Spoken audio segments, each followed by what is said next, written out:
Please be seated.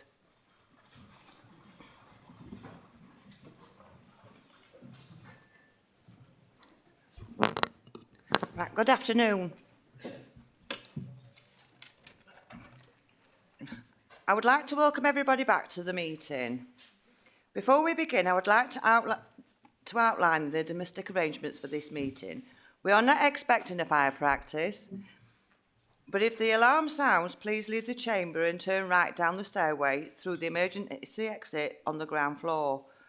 Please assemble in the public square in front of CAS beyond the fountain.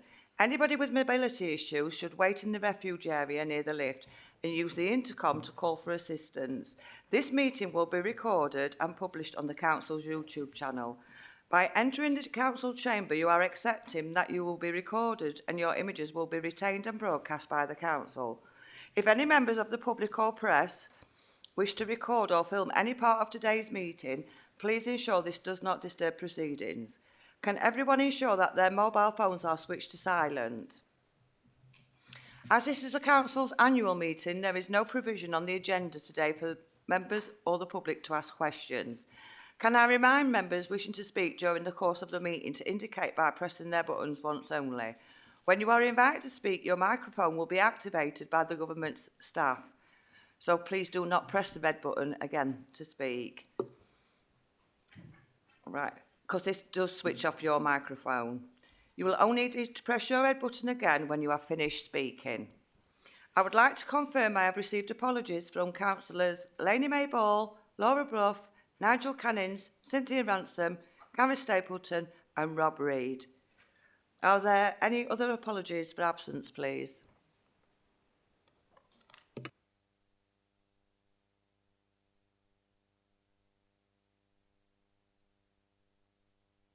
Good afternoon, Nigel. Right, so where am I up to now? Right, is there any other apologies for absence? Is that all okay? Ken Guest.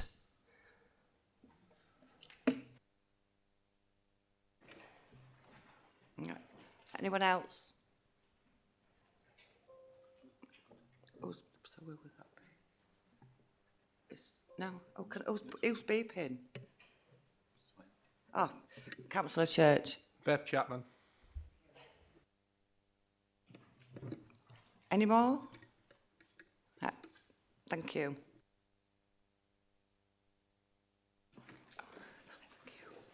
Right, so I'm on to number 6. That was one. Thank you. Right, item 6, to consider the extent, if any, to which the public and press are to be excluded from the meeting. There are no exemptions on items on today's agenda. Right, item 7, declarations of interest. Are there any declarations of interest, please? No, thank you. Item 8, minutes of the council meeting held on to the 26th of February 2024. Can the minutes of the previous meeting be moved as a true and accurate record? Thank you. Right, item 9, announcements. I have no announcements to make. Mayor Jones, do you have any announcements to make? I do, Chair. With your permission, Chair. The start of the new municipal year provides the opportunity to take stock, reflect and set out our next chapter. Doncaster is the newest city in the north, but like most areas in the country, we have seen incredible change and challenges over the years, most notably with austerity, COVID and the cost of living crisis. When I first became mayor in 2013, I inherited a council that was in special measures and deemed to be a basket case and dysfunctional. I'm proud to say that I have led the council through incredibly difficult times. We are now considered to be a well-performing council with sound finances and with many service areas considered as best practice across the country, including our family hubs, which are revitalised Sure Start centres in Doncaster that were closed across the country. But as a council, we saw how valuable they are to our residents, our families and our communities. We have had a number of successes, including a university technical college with a second UTC on the way, over 100 million investment in our award-winning council housing, investment in our leisure centres, our culture and heritage, in our Dagenham Gallery, Library and Museum, and most recently signing the 125-year lease for our airport following owner's closure in 2022. But there's more to do. So my priorities going forward are as follows. My number one priority is to reopen our airport, delivering jobs, opportunities and global connectivity to Doncaster and South Yorkshire. The lease has been signed and the procurement of an operator is in the final stages and due to complete in early summer. Secondly, I want to regenerate our city centre for the 21st century, working with South Yorkshire Police to create a safer Doncaster, tackling crime and antisocial behaviour, continuing to push for more culture, leisure, education, hospitality, residential and health services within our city centre, which should increase footfall, support the retail sector and promote enterprise. Thirdly, I want to see safer and stronger neighbourhoods, tailored public services around local communities and working with South Yorkshire Police to tackle crime and antisocial behaviour. Edlington is a good example of progress made through partnership working with more priority areas to come. My fourth priority is education and skills, lifelong learning and skills for the future. The world of work continues to evolve. We must support both opportunities for our young people, but also for those adults who may need to retrain or reskill over the course of their career. Doncaster has incredible potential with many opportunities on the way, and I want Doncaster residents to be able to grasp those opportunities and truly thrive, such as our second University Technical College should help achieve. My fifth and final priority is to see a cleaner, greener and healthier Doncaster, with more trees being planted, more green space and cleaner streets. But this is not just down to us as a council. Our residents, businesses and Team Doncaster partners will all have their part to play in making this a reality. Those are my priorities for Doncaster, but we must also ensure the basics are done well to ensure we continue being a financially well-managed council, providing good quality and value for money services. Over the coming weeks and months, we will be working through our long-term plan for Towns and Levelling Up Partnership. Both of these schemes will be focused on regenerating our city centre, improving safety and tackling antisocial behaviour. We will regularly engage with residents and businesses alongside you all as councillors. Our big city centre conversation is now live. I encourage all councillors to engage with this consultation alongside our residents and businesses. So far, we have had over 2,600 responses to our consultation since it was launched on Tuesday. The majority of feedback so far relates to improving public security and dealing with vacant buildings. Both of these are part of my key priorities. This is our city centre, and we must all accept the challenges being faced in Doncaster and in all towns and city centres across the country. This is our opportunity to look to the future, to build on what we have already done and is in progress, to create a safer, stronger, cleaner and greener Doncaster, a place where people are happy to live, work and visit. The city of Doncaster has incredible potential, and we must build on the progress that we have already made. Next week, I will be providing an update in relation to the planned works adjacent to Doncaster train station, our town deal development, and how it will drive forward our ambition to regenerate our city centre and develop our economy for the 21st century. Thank you, Chair. Thank you, Mayor Jones. Have you got any announcements, Deputy Mayor? I have no announcements, Chair. Thank you. Thank you. Has anybody in the Cabinet got any announcements? Right, thank you. The Chief Exec, have you got any announcements? With your permission, Chair, a year ago, following early flu-like symptoms and muscle aches, I started to display the late-stage symptoms of the swollen brain infection, viral meningoencephalitis.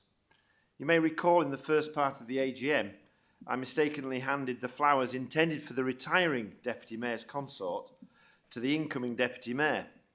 Everyone laughed. Well, you would. It was genuinely funny. At the time, I was experiencing face blindness, a confusion caused by the increasing swelling and pressure in my brain. Later, during the swapping of the robes, I displayed manic behaviour. And in part 2 of the AGM, I displayed aphasia, speech and language problems, where what I thought is not what I actually said. There might be many of you in the chamber that do that regularly. But by the Monday, I was displaying signs of psychosis and could barely speak and was rushed into hospital.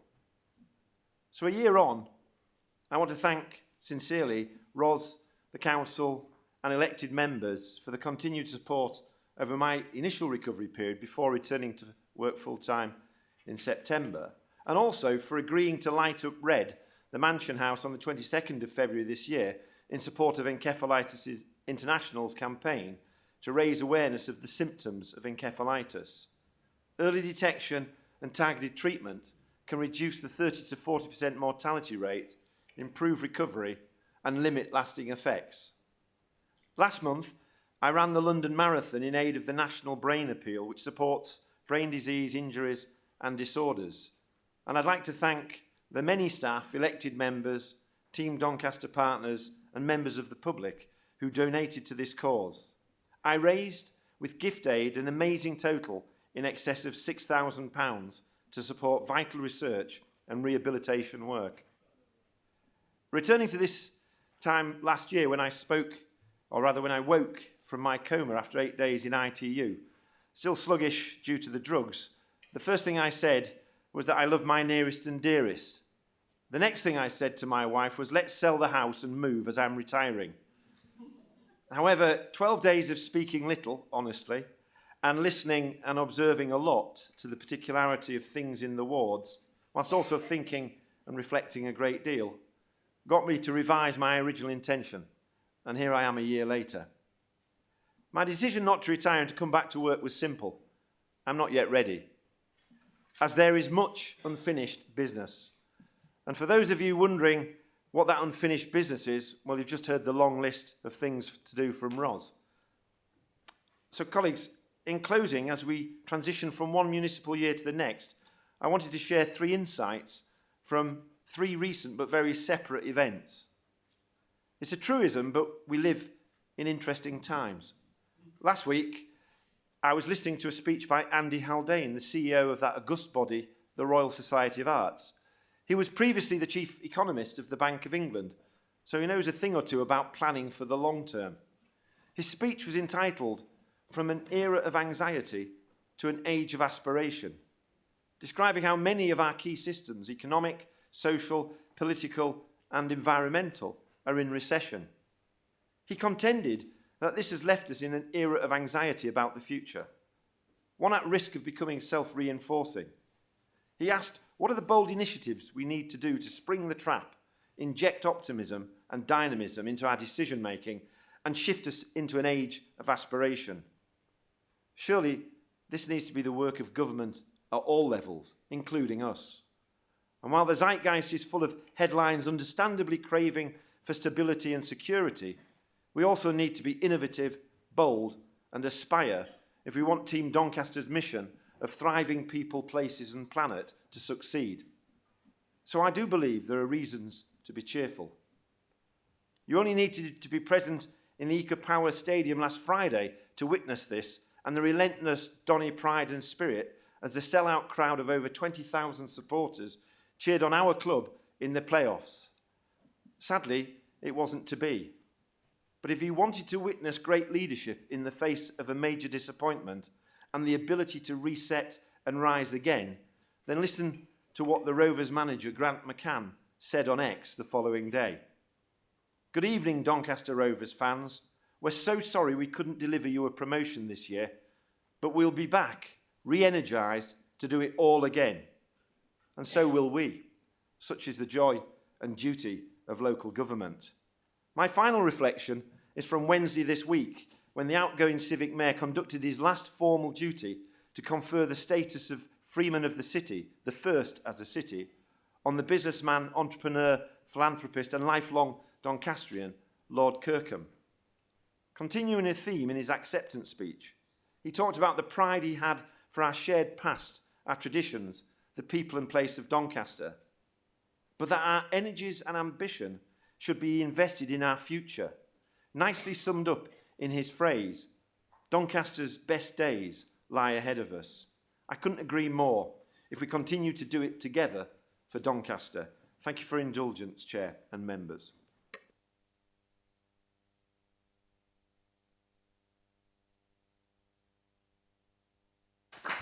Thank you. Right, the next item is the notification by the elected mayor of the composition of the executive and the elected mayor scheme of delegations. Mayor Ross-Jones, would you like to introduce this item, please? Thank you, Chair.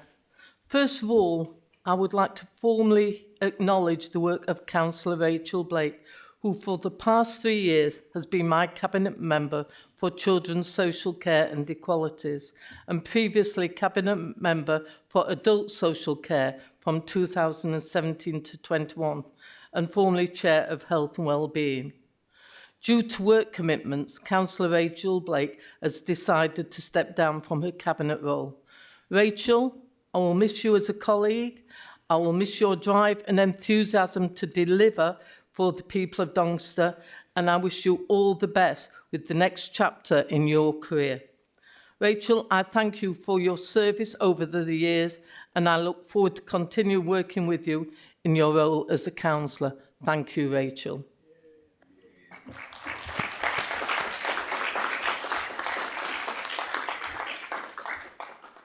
I would now like to introduce my Cabinet.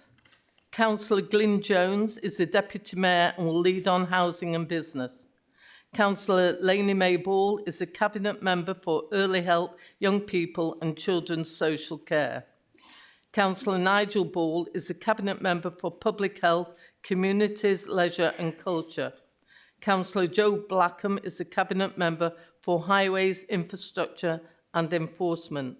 Councillor Phil Cole is a Cabinet Member for Finance, Traded Services and Planning. Councillor Sue Farmer is the Cabinet Member for Equalities, Education and Skills. Councillor Mark Holbrook is the Cabinet Member for Sustainability and Waste. Councillor Jane Nightingale is the Cabinet Member for Corporate Resources. Councillor Sarah Smith is the Cabinet Member for Adult Social Care. Me and my Cabinet will work to deliver a safer, stronger, cleaner, greener and healthier Doncaster for all. The last 12 months have been incredibly tough for residents, businesses and public services across the country.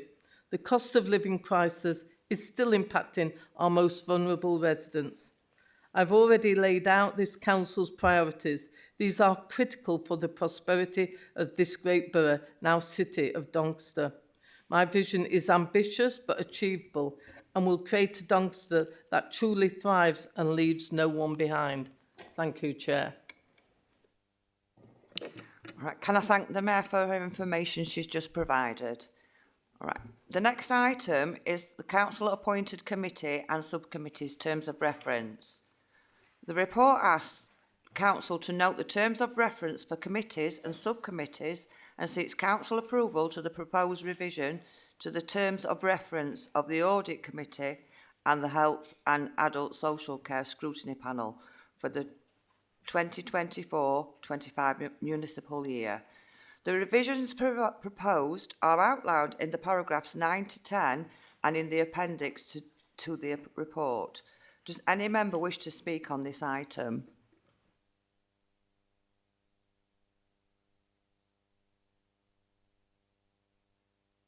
So, does all members agree to the recommendations in the report? Thank you. Right. Item 12, review of the allocation of seats on the committees and subcommittees. The purpose of this report is to make appointments to committees and subcommittees of the council. The nominations list have been provided to all elected members following the consultation with group leaders. This is the document marked as Appendix A. Does any member wish to speak on this item?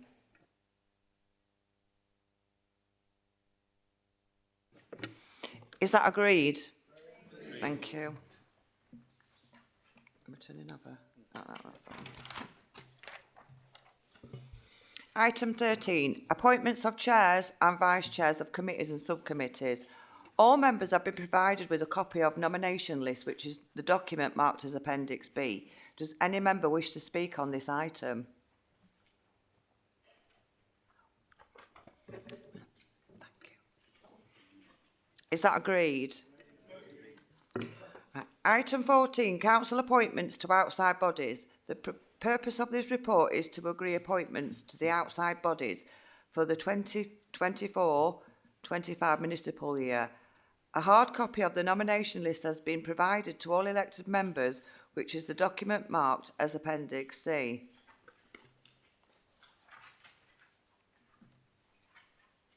Does any member wish to speak on this item? Thank you. Do members agree to the recommendations in the report and the nominations proposed at Appendix C? Thank you. Right. Item 15, diary of meetings. The purpose of the report is to provide the schedule of meetings for the 2024-25 and 2025-26 municipal years. Does any member wish to speak on the item? Right. Do members agree to the recommendations in the report? Thank you. Item 13, the appointment of... Have I done... Wrong page. Thank you. Right. Item 16, Members' Development Programme. Can I ask Cabinet Member Councillor Jane Nightingale to introduce the report? Thank you, Chair. This report sets out the Council's approach to member development, feedback on training undertaken last year and a draft training and development programme for 2024-25.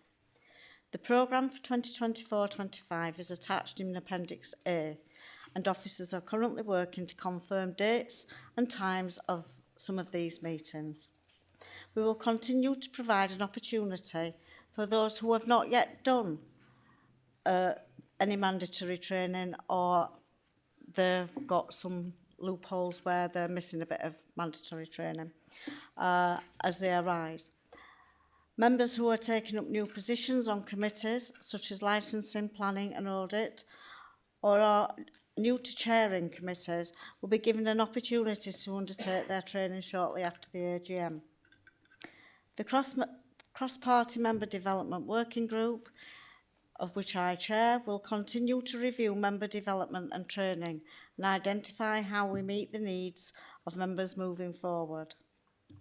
If anyone or any member has any further suggestions for training, please contact myself or the member services. Chair, I present this report to Council for consideration and endorsement. Thank you. Thank you. Does any member wish to speak on this item?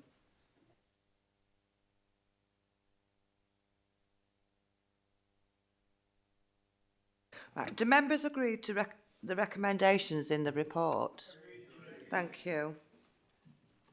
Right. Members, ladies and gentlemen, that concludes the business of the annual meeting. Thank you all for attending the meeting. I now declare the annual meeting closed. Thank you.